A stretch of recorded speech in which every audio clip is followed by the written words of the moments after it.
how much does it cost to hire a virtual assistant? So you've probably heard me going on about it, you may have watched my other videos, or you've read the blogs, you've been online, you've done your own research, other business owners have shared with you, you need to get a virtual assistant. But is it worth it? How much is the difference between a virtual assistant and paying somebody in the UK to work out the office? You've got a few questions, but obviously cash is clearly going to be key.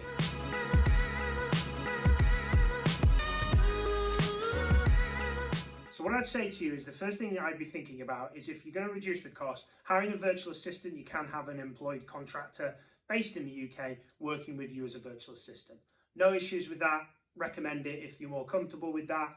But if you're going to really save on the costing, you're going to go on the virtual offshore assistant that you're going to be able to bring into your business. Now, obviously, if you've got a virtual assistant and they're in the UK, they're not employed by you, you're not paying NI, and you're not paying all the rest of it, pension and everything else, holiday pay.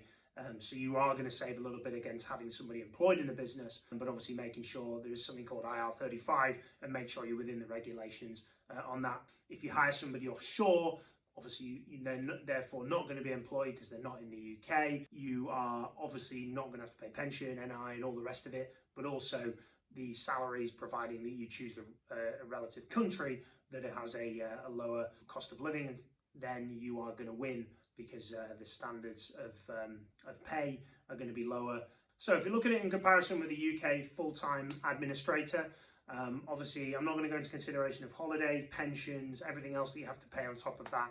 Let's just go with basic salary and covering that. So the average administrator in the UK would get paid anywhere between 17,000 and 23,000. You're going to be looking at that per annum to pay somebody full-time. What's the big drawback of having a virtual assistant and not having somebody in the office? There's obviously that day-to-day conversation and discussion. You can set that up. We communicate via different means. We've got WhatsApp, we've got Skype, and we also do Zoom calls as well. But the big drawback here is you've got nobody to make your coffee. You've got nobody to grab your water. You've got nobody to make your tea. So virtual assistants in Philippines, India, Pakistan all have varying different levels, but most of them are paid in US dollars. So we're looking anywhere realistically between probably 300, 400 as a low end per month for a full-time virtual assistant, and that's dollars, to the higher end of $500, $600 per month. So where do you find these people? Fiverr, Upwork, and there is Work and Hire, which is the more complex one. There's various different places you can find these individuals. So one of the questions I do get asked is, okay, Alex, is this slavery? And I completely get what you're asking there. So the average or the minimum wage in India full-time is $60 a month. If you're paying that person around the $300 to $600 a mark, then you are well above kind of standard of living. Pay them fairly, look after them, treat them as part of an employee, engage with them, have conversations, have discussions, chat about work, chat about life, treat them like an employee. Virtual assistants were, in pretty big trouble actually with regards to debt. They weren't getting consistent, they weren't getting paid they were doing these ad hoc type deals and they weren't getting paid. And they had people in the UK, in America, Europe that were giving them projects, paying them on completion, not paying them, undercutting them and doing all sorts of horrible things.